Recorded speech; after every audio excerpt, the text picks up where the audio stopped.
Welcome to my channel guys. अगर आप BPJIMS Rohtak CET 2026 की तैयारी कर रहे हैं, चाहे वो BSc नर्सिंग हो या BPT हो या कोई भी पैरामेडिकल कोर्सेज, तो ये वीडियो आपके लिए गेम चेंजर होने वाली है।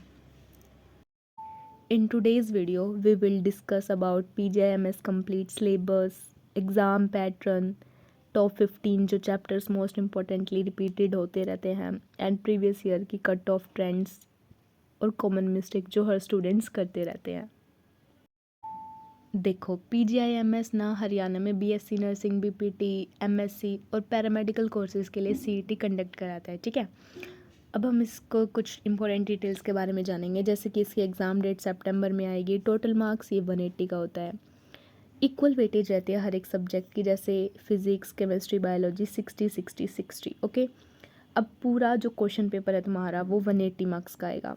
हर एक क्वेश्चन ईच मार्क्स गेन करेगा। ओके, इसमें कोई नेगेटिव मार्किंग नहीं है, तुम सारे क्वेश्चंस अटैम्प्ट करके आ सकते हो।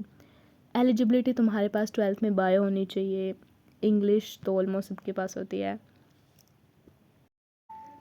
Now we will talk about subject wise syllabus breakdown. अब हम आते हैं सिलेबस पर। जो ये CET होता है ये पूरी तरह से NCERT बेस्ड होता है 11th और 12th के सिलेबस पे। ठीक है, तो सबसे पहले हम बात करेंगे फिज़िक्स की। पहले हम 11th के सिलेबस की बात करेंगे, देन 12th के। इसमें है physical word, measurement, kinematics, work, energy, power, motion of system, gravitation, properties of bulk matter, thermodynamics, oscillation and wave. 11th में जो सबसे इम्पोर्टेंट चैप्टर हैं वो हैं kinematics, work, energy and power. ये मोस्ट इम्पोर्टेंट क्वेश्चंस हैं, मोस्ट इम्पोर्टेंट चैप्टर्स हैं। Now अब हम 12th की बात कर लेते हैं। 12th में ये चैप्टर्स हैं electrostatics, current electricity, magnetic affects, magnetism, electromagnetic induction, alternating currents, optics, dual nature of radiation and matter, atom nuclei, electronic devices and communication system. अब 12th में जो मोस्ट इम्पोर्टेंट है वो है electrostatics, current electricity and optics और semiconductors. ठीक है, ये मोस्ट इम्पोर्टेंट क्वेश्चंस हैं। इनमें से हर साल 40+ क्वेश्चंस आते हैं जो मैंने तुम्हें इम्पोर्टेंट चैप्टर्स बताए हैं।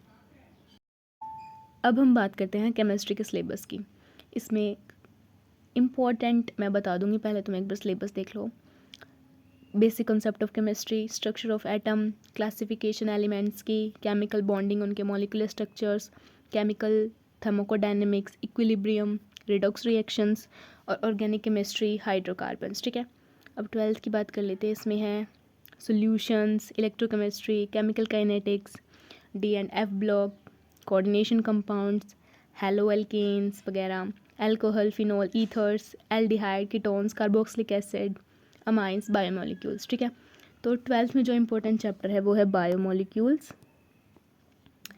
फिर तुम्हारी इलेक्ट्रोकेमिस्ट्री, केमिकल काइनेटिक्स और ऑर्गेनिक केमिस्ट्री तो बहुत इम्पोर्टेंट है।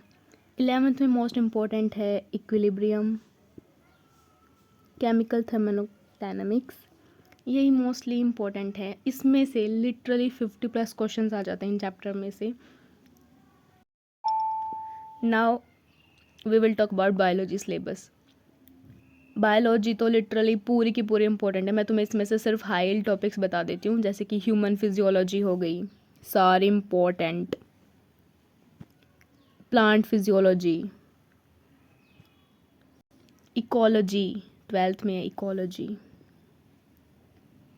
और बायोटेक। लिटरली ये बहुत इम्पोर्टेंट टॉपिक्स हैं। इसमें से 45+ क्वेश्चन आते हैं इन 4 यूनिट्स में से, इसलिए मैंने तुम्हें इम्पोर्टेंट बताए हैं। इन 20 चैप्टर्स जो मैंने तुम्हें हाई इल टॉपिक्स बताए हैं, इनमें से लगभग 120+ या 140+ क्वेश्चंस आते हैं। PGIMS CET में सिलेक्शन के लिए हमें कितने मार्क्स चाहिए उसके बारे में थोड़ा डिस्कस कर लेते हैं। देखो, मैंने ना ये कैटेगरी वाइज लिस्ट डाली है, पिछले डाटा लेके मैंने कि कितने के आसपास लिस्ट जाती है। जनरल की देखो 160 तक भी गई है, OBC की 135 से 150 गई है, SC की 115 से 130 गई है, ST की 105 से 120 गई है, EWS की 140 to 155 गई है। देखो, सबसे ज़्यादा जो कट ऑफ जाते हैं वो बीएससी नर्सिंग की जाती है, ठीक है। फिर बीपीटी और पैरामेडिकल कोर्सेज़ के लिए थोड़ा बहुत फ़र्क रहता है, इतना ज़्यादा लो कट ऑफ नहीं जाती है किसी भी कोर्स के लिए, तो पढ़ना तो इम्पोर्टेंट है।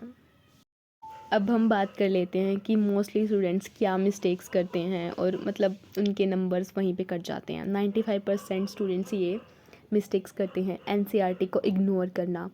90% या फिर 80% स्टूडेंट जो होते हैं एनसीईआरटी को इग्नोर कर देते हैं। और सीईटी जो है वो 95% जो होती है वो एनसीईआरटी बेस्ड ही होती है। रेफरेंस बुक को बाद में तुम प्रेफर कर लेना, लेकिन सबसे पहले एनसीईआरटी को कंप्लीट करो, ठीक है। सेकंड, ओनली थ्योरी प्रैक्टिस करते हैं, एमसीक्यू करते ही नहीं हैं। उनको लगता है थ्योरी से सब कुछ हो जाएगा, पर एमसीक्यू डेली सॉल्व करो तभी तुम्हारा कॉन्फिडेंस बनेगा। मॉक टेस्ट एनालिसिस करो, मॉक टेस्ट लगाओ, गलतियाँ हो रही हैं, गलतियों को समझो, किस टॉपिक में हो रही हैं, उस टॉपिक को दोबारा रिवाइज़ करो, ठीक है। और बायोलॉजी को सोचते हैं कि ये हो जाएगा हमारा, इतना वो है नहीं कि मैं सारे स्कोर कर लूँगा, ये कर लूँगा, वो कर लूँगा, और एट लास्ट बायोलॉजी में फिर मार्क्स कट जाते हैं। वन लाइनर क्वेश्चंस के ऊपर ज़्यादा ध्यान दो, इतना डीप भी मत पढ़ो, क्योंकि जो सीईटी है सुपरफिशियली आता है, लेकिन थोड़ा बहुत डीप तो तुम्हें पढ़ना ही पड़ेगा। लास्ट मिनट न्यू टॉपिक्स मत उठाओ, जितने हुए हैं उतने रिवाइज़ करो बस। Okay, that's all about today. Video अच्छी लगी हो तो लाइक करें, सब्सक्राइब करें। Thank you. अगर डाउट हो तो कमेंट में बताओ।